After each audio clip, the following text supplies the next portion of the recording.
Bermuda Triangle on the PS4. This is part of the SNK 40th Anniversary Collection. What are my options here? Normal continues. Time attack. Oh, time attack. Let's just do normal for now. Easy, difficult. Actually, let's not do easy. Let's see how we do through the first stage. I played a bit of this game. Apparently, it's a really weird twin-stick shooter. Which, let's back up a bit. Apparently, a lot of SNK games use somewhat weird dual-stick controls back in the 1980s. I haven't seen any SNK arcade cabinets, to be honest with you. At least, I don't remember seeing the Guerrilla War arcade. I barely remember seeing the Guerrilla War arcade cabinet, so I couldn't tell you what it looked like. But apparently, a lot of those games have been retrofitted to work with dual-stick controls. You can see right here on the bottom of the screen. Which is great, because dual-stick is a much more accessible to the average gamer, I think, these days. You know, people who maybe they didn't grow up playing Smash TV back then, but maybe they play something newer. Like Renegade Ops is a game I need to get back to playing.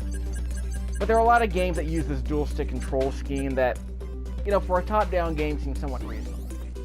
It makes it easy for people to move in one direction and shoot in the opposite direction. Stuff like that. Robotron, you know what it is, Robotron, stuff like that.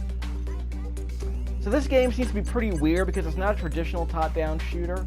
Instead of controlling a tiny ship that moves very quickly, you're playing a very big ship, a capital-sized ship, and you're pointing your turrets at targets on a very narrow playfield. You'll see what I'm talking about in a second, because it is very, very weird. I played this for about 10 minutes yesterday, and it seems interesting, but I'm not sure how well it's going to hold up, because it seems like I said, it seems like you're steering an elephant. So it's, I mean, obviously you're controlling a big ship in a very narrow playfield, so the strategies are different here than they would be in a traditional twin-stick shooter. Because imagine playing a top-down shooter with twin-stick control. I bet I can't think of that many auto-scrolling top-down shooters that had twin-stick control. Like, I can't think of that many. Like, Smash TV was an arena-based shooter. You moved around a static screen. The wave, and you was basically holding off waves of enemies.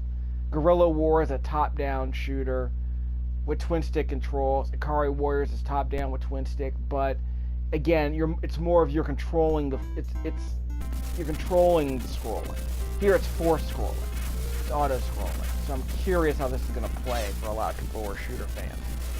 I'm never a real big fan of it, but I'm curious to see how it plays. I just prefer free movement without forced scrolling, but we'll see how it goes. Remember, it's a shooter, so people are used to auto-scrolling shooters these days.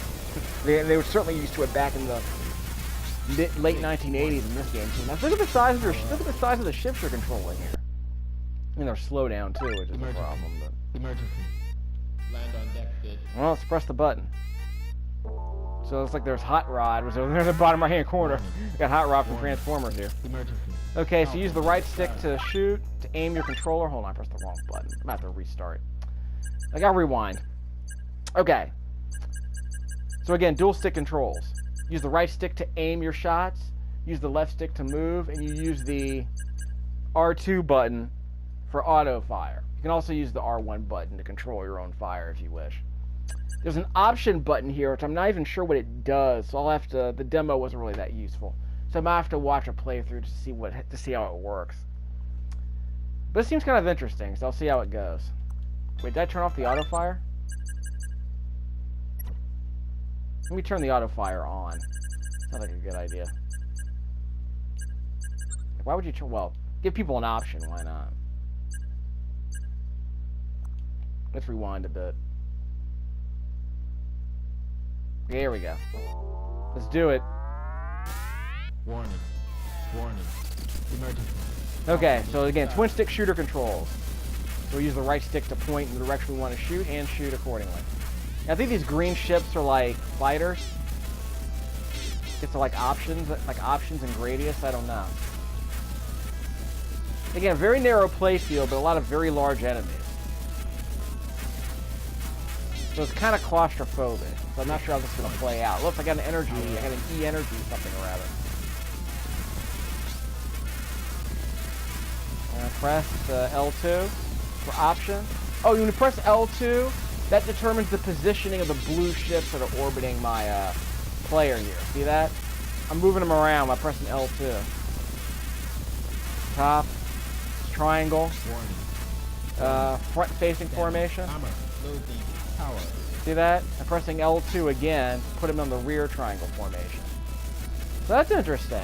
Now we got to move backwards. Yeah, the game has a weird system where the game moves you back and forth. Now now we're scrolling in the opposite direction, which I very rarely see in shooters. This is a good thing you can move around and shoot in opposite directions. So that's one thing this game allows, because you can move because you can scroll in multiple directions and shoot behind you easily. That works. Yeah, but I'm sort of curious how this is going to play, because you can't move all the way to the top. You can't move all the way to the top or the bottom of the screen. Which I guess makes sense, because you need a safe area to spawn the enemies, I suppose. Emergency operation. And see that kilometer meter on the top of the screen? It's just counting down. It's weird. But I'm moving away from the target now, so it's strange. So I don't know what I have to do to advance the game, to make progress here. So I'm moving the opposite direction again. Don't know what's happening. I haven't quite made sense of that. So are these green ships supposed to be blocking bullets or something? Let's move them in front. We didn't block those bullets.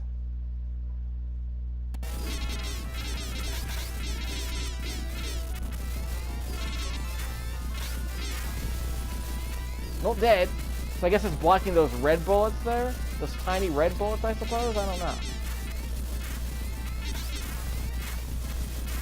So I'm getting it. So those E's are energy. Okay, so I need that energy. Okay, there we go.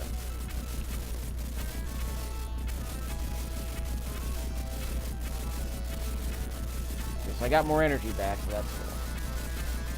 Here we go. We got someone here. I want to say I got that big black triangle to show up the last time I played. Warning. Damage. Armor. Loading. Power. It's like I lost all my option ships, my ghost ships, I guess. Report. Bomb heart. But I've never made it this far before. Yep, here we go. Looks like I made it. So we're going back in time now. By the way, there's another game on this collection called Time Shoulders I'll play a bit later. Seems like a really interesting top-down shooter. It's another twin stick. But wasn't there a game called Dreams in Darkness or something? There was some kind of PS3, Xbox 360 game where you played a time-traveling... It was a first-person shooter where you played a time traveler. So it was like... It wasn't Time Killer, whatever that game was called. What was that game? What was that first-person shooter that the former developers of Rareware made? Time Shifters, whatever it was called? Yeah, it's not that game. It's a different game. You played a dude who had like some fancy futuristic gun and you were mowing down, you know, hordes of Confederate soldiers. And I'm not even sure what that game was called. Was it Darkness something? I have to look it up. I never played it, but apparently the idea of like, hey, you have this fancy futuristic tech laser. Now go back to the Civil War and mow down those Confederate troops. That seems kind of weird. Well, I guess in a way it's kind of like Bioshock Infinite. The Time Soldiers is, yeah, you have fancy futuristic weapons, and you're basically mowing down, you know, knights in armor. See, I'm moving those green ships in front of me, so I can block those little red things. So I have to press L2 to move those ships in front of me, like that. So I can actually block some of these red projectiles from shooting at me, which is interesting. I think I lost them. Damage. Armor. Damage. So I need those green ships because I can't shoot those red projectiles. Okay, fine. So how am I doing? Yeah, I lost one. So basically they're like shields in R-Type, I suppose. You can move them around. Ow. Thought I was doing alright. I guess I didn't shoot him down, so we got a problem. Will he come back later, or do I just miss out on some bonus points? Ah, crap.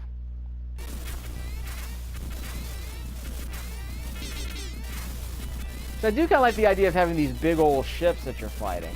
But it's just a narrow playfield, you kind of lose some of the thrill because it feels too claustrophobic. So I'm not wild about that. Where's my energy? Well, give me some energy here. I only have 3 pips left.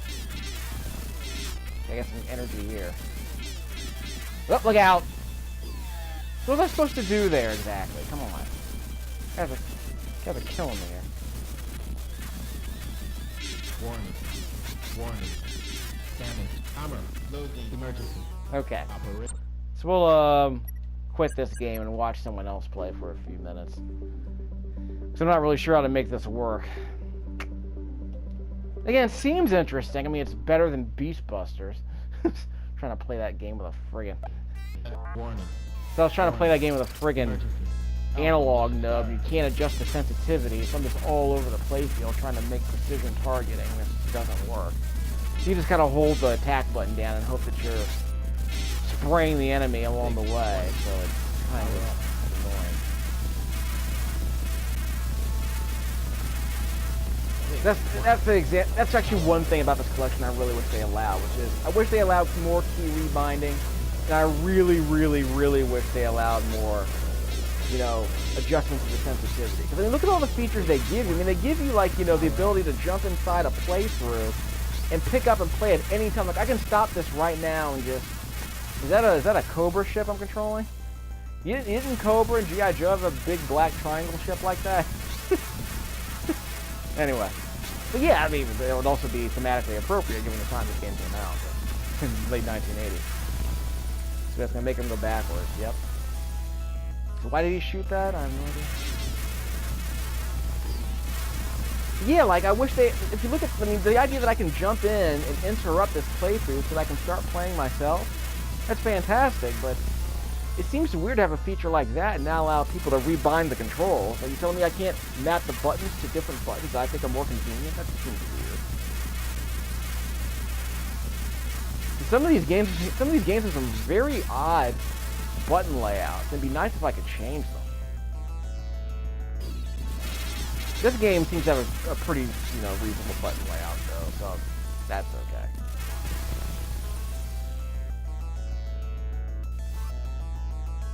I think that's the big thing. You can't rebind keys and you can't adjust the sensitivity on these controls. And in a game like Beast Busters, I mean that's a deal breaker for me. Because the kind of game that is, if you can't play with a mouse or a trackpad, then you gotta have the ability to adjust the sensitivity of the control.